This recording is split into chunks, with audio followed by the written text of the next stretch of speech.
నమస్కారం గురుగారు.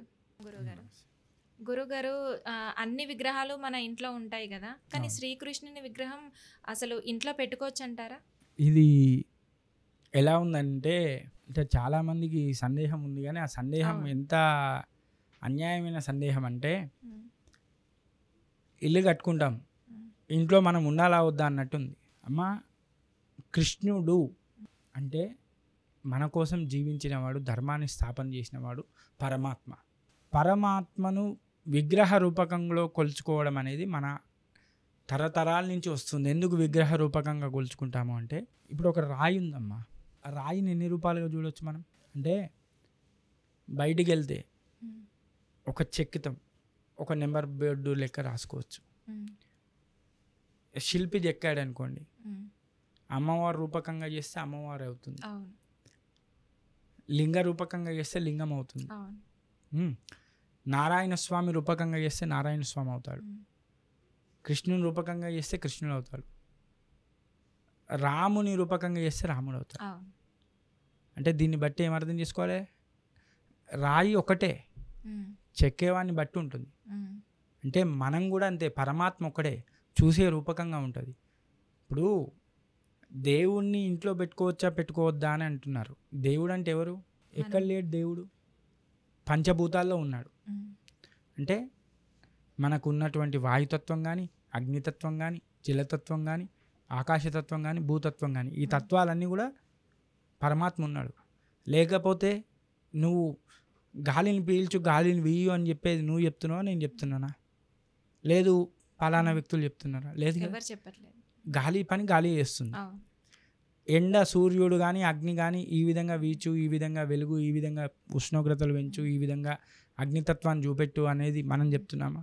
లేదు. లేదు, వర్షాలు ఈ కాలంలో ఈ సమయానికి పడు అని చెప్పి మనం చెప్తున్నామా? లేదు. లేదు, భూమిని ఈ విధంగా ఉండమ్మా, ఇంత ఓర్పుతో ఉండు అని చెప్పేది మనం చెప్తున్నామా? లేదు. ఇవేవి చెప్తలేం మనం, కానీ ఆ క్రియలన్నీ జరుగుతున్నాయి. ఎలా జరుగుతున్నాయి అంటే పరమాత్మ చేపిస్తున్నాడు. ఉమ్, అలాంటి పరమాత్మను మనం ఇంట్లో పెట్టుకోవచ్చా పెట్టుకోవద్దా అనేది చాలా తప్పు. ఉమ్, ఇంట్లో ఉండాలి పరమాత్మ, కృష్ణుని ఓకే. విగ్రహం. కృష్ణుని విగ్రహం ఉండడం ఏంటి అంటే, మీరు కృష్ణుని విగ్రహం పెడితే కొంతమందికి ఒక అపోహ ఉంది. ఉమ్, అయ్యా, మేము 3 సార్లు నైవేద్యం పెట్టాలా, ఉమ్, 3 సార్లు పూజ చేయాలా, 3 సార్లు ఎలా చేయాలి, ఎలా అవుతుంది, ఎలాంటి పరిస్థితి, అదంతా కూడా చాలా సందేహాలు వస్తాయి విగ్రహం అంటే. అలాంటిది నేను ఒక మాట చెప్తానమ్మా. మన ఇంటికి ఒక అతిథి, పూజ అంటే ఎప్పుడు మేము ప్రతి దాంట్లో చెప్పేది కూడా అదే. పూజ అంటే ఏదో గొప్ప తత్వము, ఏదో గొప్పగా మనం నేర్చుకోవాలి, బయట నుంచి ఎక్కడి నుంచో తెచ్చుకోవాలి అనేది కాదు. పూజ అంటే కేవలం మన ఇంటికి వచ్చిన అతిథిని ఏ విధంగా చూస్తామమ్మా. మన ఇంటికి ఉమ్, ఫర్ ఎగ్జాంపుల్ మీ ఇంటికి చుట్టాలు వచ్చారనుకోండి అమ్మా, ఉమ్. ఏం చేస్తారు మీరు ఫస్ట్? రండి, కూర్చోండి, వాటర్ తాగండి, అంటే ఈ బాగున్నారా? కాలంలో రండి కూర్చోండి దగ్గరకు వచ్చింది. ఉమ్, ఆ కాలంలో, పూర్వకాలంలో మన దగ్గర పెద్దవాళ్ళు ఏం చేసేవారు అంటే, ముందు వాకిలి ముందు ఉమ్, ఒక బావి కానీ, ఒక నీళ్ళ సంపు కానీ అవును, ఉండేది. అవును. అక్కడికి రాగానే ఫస్ట్ వాళ్ళకి కాళ్ళు కడిగేవారు. కాళ్ళు కడుక్కోండి. కాళ్ళు కడుక్కొని రండి లోపలికి వచ్చి కూర్చోండి, ఆసనం వేసేవారు, కూర్చోబెట్టేవారు, తాగడానికి నీళ్ళు ఇచ్చేవారు. వారు ఒకవేళ స్నానం చేసి రాకపోతే స్నానం చేయడానికి స్నానంకు సంబంధించిన ఏర్పాట్లు చేసేవారు. ఆ తర్వాత కొత్త బట్టలు ఇచ్చేవారు. ఆ కొత్త బట్టలు ఇచ్చి ఆ తర్వాత వారికి సంబంధించినటువంటి గంధము, సెంటు అవన్నీ కూడా ఇచ్చి అలంకరింపజేసుకునేమనేవారు. ఆ తర్వాత భోజనాది కార్యక్రమాలు చేసి పాను కూడా ఇచ్చి, ఆ దక్షిణ కూడా ఇచ్చి, అతిథి రూపకంగా నా ఇంటికి వచ్చి నన్ను తరింపజేసావని అతిథి రూపకంగా వారికి దక్షిణ ఇచ్చి, మీరు పడుకోండి అని చెప్పి విశ్రాంతికి శయనం ఇచ్చేవారు. అంతేనా? మా పూజలలో ఏముంటుంది? అదే ఉంటుంది. ఫస్ట్ రాగానే ధ్యానం, అంటే ఆయన స్తుతించుమని చెప్తాం. ఆయన స్తుతించు, రాగానే స్తుతించు. స్తుతించిన తర్వాత కాళ్ళు కడుగుమని చెప్తాం, పాదయోహ పాద్యం, హస్తయోహ అర్ఘ్యం, చేతులు కడుక్కోమని చెప్తాం. ముఖే శుద్ధాచమని, ముఖం కడుక్కోమంటాం, ముఖం నీళ్ళు తాగమంటాం. ఆ తర్వాత స్నానం చేయిస్తాం, వస్త్రాలు ఇస్తాం, గంధం, పసుపు, కుంకుమతో అలంకరిస్తాం, పూలు పెడతాం, ధూపం ఇస్తాం, దీపం ఇస్తాం, నైవేద్యం ఇస్తాం. ఇంతే పూజ. ఇదే పూజ. ఒక అతిథిని ఏ విధంగా చూస్తామో ఆ అతిథి రూపకంగానే పరమాత్మను చూస్తాం మనం. అంతే తప్ప వేరే పరమాత్మ గురించి మనం ఏదో గొప్పగా చేయాలనేది ఏం లేదు.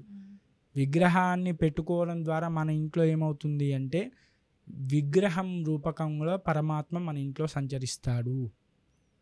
ఆ పరమాత్మ ఇంట్లో సంచరించాడు అంటే పరమానందమే కలుగుతుంది, వేరే ఏ కష్టాలు రావు.